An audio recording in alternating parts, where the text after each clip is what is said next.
طلبہ، آج کی کلاس میں ہم اضافی مطالعے میں قصہ سوتے جاگتے کلاس دہم،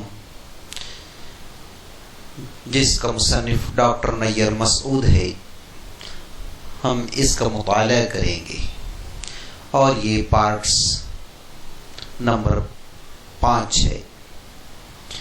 آئیے تمام طلبہ و طالبات کا اقرا گیلیکسی کلاس میں سواگت ہے۔ اب ہم جو بقیہ حصہ ہے وہ اس کا مطالعہ کریں گے۔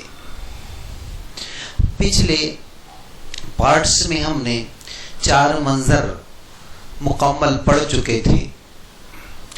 اب 5واں منظر دیکھتے ہیں کیا ہے کہ تخت بچھا ہوا ہے، کئی امیر، سردار اور وزیر جو ہے قیمتی پوشاک پہنے ہوئے با ادب کھڑے ہوئے ہیں۔ ابوالحسن اور مسرور داخل ہوتے ہیں۔ ابوالحسن کے تخت پر بیٹھتے ہی ہر طرف سے مبارک سلامت کا شور اٹھتا ہے۔ جعفر تخت کے سامنے آ کر جھکتا ہے۔ جعفر کہتا ہے، خدا ہمیشہ امیر المؤمنین پر اپنی رحمتوں کا سایہ رکھے۔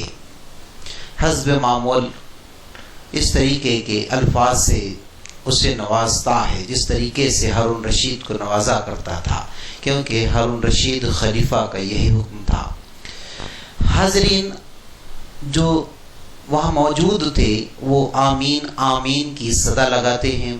ابوالحسن خوب اکڑ کر ایک خلیفہ کے انداز میں اور اپنی آواز کو بھاری بنا کر جعفر سے کہتا ہے، ہم تمہاری وفاداری کی قدر کرتے ہیں، تمہیں اور کچھ عرض کرنا ہے۔ تو جعفر کہتا ہے، امیر المؤمنین کوئی حکم دینا چاہے تو کوتوال کو حاضر کیا جائے۔ ابوالحسن کہتا ہے، بے شک ہم کو تو بہت ضروری حکم صادر کرنے ہیں۔ کوتوال جو ہے اسی وقت حاضر ہو جاتا ہے، ابوالحسن کے سامنے جو ہے پیش ہو جاتا ہے، آگے بڑھتا ہے، غلام حکم کا منتظر ہے۔ ابوالحسن کوتوال کو سوداگر کے محلے میں رہنے والے امیر اور اس کے 4 ساتھیوں کے سر پر تم ابھی جا کر نازل ہو جاؤ، یعنی وہاں پہنچ جاؤ اور 5 کی پیٹھیں ننگی کر کے ان پر کوڑے برساؤ، سمجھ گئے؟ تو اس طریقے سے خلیفہ کے انداز میں جو ہے وہ کوتوال کو حکم دیتا ہے۔ کوتوال جو ہے سننے کے بعد میں کہتا ہے، اچھی طرح امیر المؤمنین۔ ابوالحسن پھر ان کے چہروں پر سیاہی مل کر اونٹوں پر سوار کر کے سارے شہر میں پھراؤ۔ ایک آدمی ان کے آگے آگے اعلان کرتا ہے اور اعلان کرتے جاتا ہے کہ دیکھو یہ انجام ہے ان کا جو اپنے محلے والوں کو تنگ کرتے ہیں۔ کوتوال غلام ابھی اس کا بندوبست کرتا ہے اور دوسرا حکم امیر المومنین۔ ابوالحسن کہتا ہے، دوسرا حکم یہ ہے کہ اس محلے میں ابوالحسن نام کا ایک نوجوان رہتا ہے، اس کی ماں کو 1000 اشرفیاں دی جائے، بس جاؤ، یعنی ان 2 حکم کا جو ہے پالن کرو، تابعداری کرو۔ آئیے 6 منظر کی جانب چلتے ہیں۔ خلیفہ کا محل ہے۔ رات کے کھانے پر ہارون رشید کے محل میں ابوالحسن کے آگے دسترخوان پر بہت بہترین قسم کے کھانے چنے ہوئے رکھے ہوئے ہیں۔ ابوالحسن کبھی اس قاب پر ہاتھ مارتا، کبھی اس پر، یعنی الجھن میں پڑ جاتا۔ ابوالحسن منہ میں بڑا سا نوالہ ٹھونستے ہوئے، واہ واہ کیا لذیذ کھانا ہے، سر اٹھا کر ایک ایک کنیز کو دیکھ کر، آؤ آؤ تم لوگ بھی میرے ساتھ کھاؤ، مجھے اکیلے کھانے میں مزہ نہیں آتا۔ کنیزیں جھکتے ہوئی دسترخوان پر بیٹھتے ہیں۔ ابوالحسن سب کی تشتریوں میں مٹھائی رکھتا ہے۔ پردے کے پیچھے سے خلیفہ جو ہے یہ تمام منظر دیکھتا ہے۔ کنیزیں ابوالحسن کے ہاتھ دھلاتی ہے، کچھ کنیزیں اسے شربت پیش کرتی ہے۔ واہ واہ شربت کا کیا کہنے، گلاس شربت اور پلاؤ۔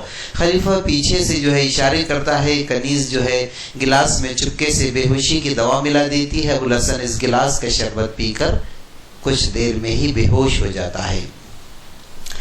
خلیفہ سامنے آ کر، کافور، اس کا لباس اتار کر اس کے پرانے کپڑے پہنا دو اور اسے اس کے مکان میں ڈال آؤ۔ مکان کا دروازہ کھلا چھوڑ دینا۔ اس کی بڑی خواہش تھی کہ اس کے محلے کے امیر اور اس کے 4 ساتھیوں کو ان کے کرتوتوں کی سزا ملے۔ اب اس طریقے سے جب اسے 1 دن کا خلیفہ مقرر کیا گیا، بادشاہ نے اس کی خواہش کو خلیفہ نے اس کی خواہش کو پورا کر دیا، ایک دن کا خلیفہ بنا دیا، تو اس نے اپنی سوچ کے مطابق جو ہے وہ کام انجام دیا، اور اس طرح اس کی خواہش بھی پوری ہو گئی۔ اب آگے بڑھتے ہیں 7ویں منظر کی جانب۔ اب اس منظر میں ہمیں یہ نظر آئے گا کہ ابوالحسن جو ہے اب اپنے خود کے اس کے مکان میں پہنچ گیا۔ دیکھتے ہیں ابوالحسن کی سوچ کیسی ہوتی ہے، جو اسے ایک دن کی خلافت ملی تھی اس کے متعلق وہ کیا سوچتا ہے؟ کیا وہ وہم میں مبتلا ہو جاتا ہے، یا اسے ایک خواب نظر آتا ہے؟ اس کے دماغ میں کس طریقے سے کہ ہیجانیت پیدا ہو جاتی ہے، ہم اس 7ویں منظر میں دیکھیں گے۔ ابوالحسن اپنے بستر پر پڑا ہوا ہے، کیونکہ اب کام ہوتے ہی پورا دن ہونے کے بعد میں خلیفہ ہارون رشید کے اشارے کے بعد جو ہے شربت میں بے ہوشی کی دوا ملا دی جاتی ہے، اور پھر یہ بے ہوش ہو جاتا ہے، اور اس کے جو اپنے خود کے اس کا جو لباس تھا اسی لباس میں جو ہے اس کو اس کے گھر پہ چھوڑ دیا جاتا ہے۔ اب ابوالحسن اپنے خود کے بستر پر موجود ہے۔ مرغوں کی بانگ سن کر وہ ہڑبڑا کر کروڑ بدلتا ہے۔ ابوالحسن آنکھیں بند ہیں، نیند میں ڈوبی ہوئی آواز ہے، اون کہاں مر گئے سب کے سب؟ مسرور جعفر۔ ابوالحسن کی ماں گھبرائی ہوئی جو ہے داخل ہوتی ہے کہ ابوالحسن کو کیا ہو گیا۔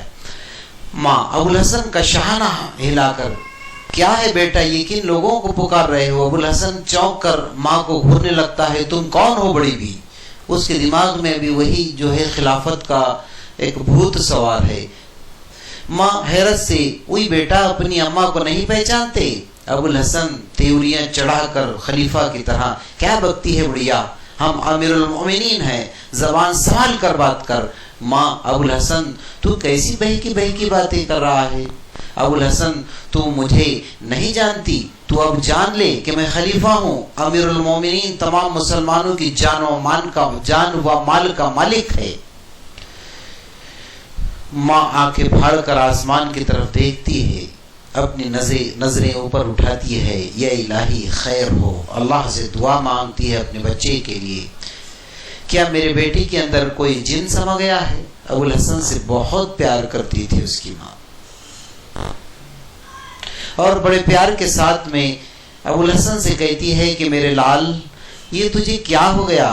دیکھ میں تیری ماں ہوں، تو میرا بیٹا ابوالحسن ہے۔ ابوالحسن پریشان نظروں سے چاروں طرف دیکھتا ہے، نہیں، آنکھیں بند کر کے سوچ میں پڑ جاتا ہے۔ کچھ دیر بعد آنکھیں کھولتا ہے، ہاں اماں تم ٹھیک کہتی ہو، یہ میرا ہی مکان ہے اور میں ابوالحسن ہوں، مگر سمجھ میں نہیں آتا یہ شاہی محل میرے دماغ میں کیوں کر سما گیا۔ ابوالحسن کے سمجھ میں تو یہ بات آ جاتی ہے کہ یہ ایک عام آدمی ہے۔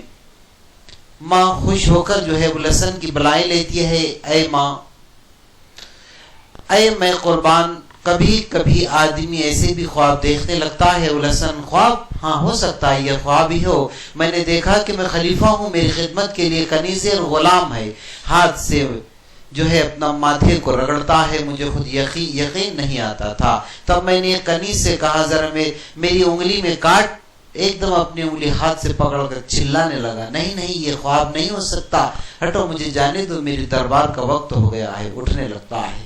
یہ اب اس کا جو ہے دماغ الجھن میں پڑ جاتا ہے کہ مجھے خواب نظر آ رہا تھا کہ واقعی میں خلیفہ ہوں، یہ فیصلہ نہیں کر پاتا ہے، اپنی انگلی کی جانب دیکھتا ہے تو اسے وہی قنیز کے کاٹنے کے جو انگلی پہ نشان تھے وہ موجود ہوتے ہیں، پھر اسے جو ہے اس کا شک جو ہے یقین میں بدل جاتا ہے کہ نہیں میں واقعی میں خلیفہ ہوں۔ ماں ابوالحسن کے دونوں ہاتھ پکڑ کر، بیٹا خدا کے لیے ہوش کی باتیں کر، یہ کیا بک رہا ہے، کہیں خلیفہ کو خبر ہو گئی تو تیرا بھی وہی حال ہوگا جو ہمارے محلے کے امیر اور اس کے ساتھیوں کا ہوا ہے۔ ابوالحسن امیر کے ذکر پر چوکنا ہو کر کیوں انہیں کیا ہوا، اسے یاد آ جاتا ہے کہ اسے تو جو ہے ان محلے کے بدماشوں کو تو میں نے ہی سزا سنوائی تھی۔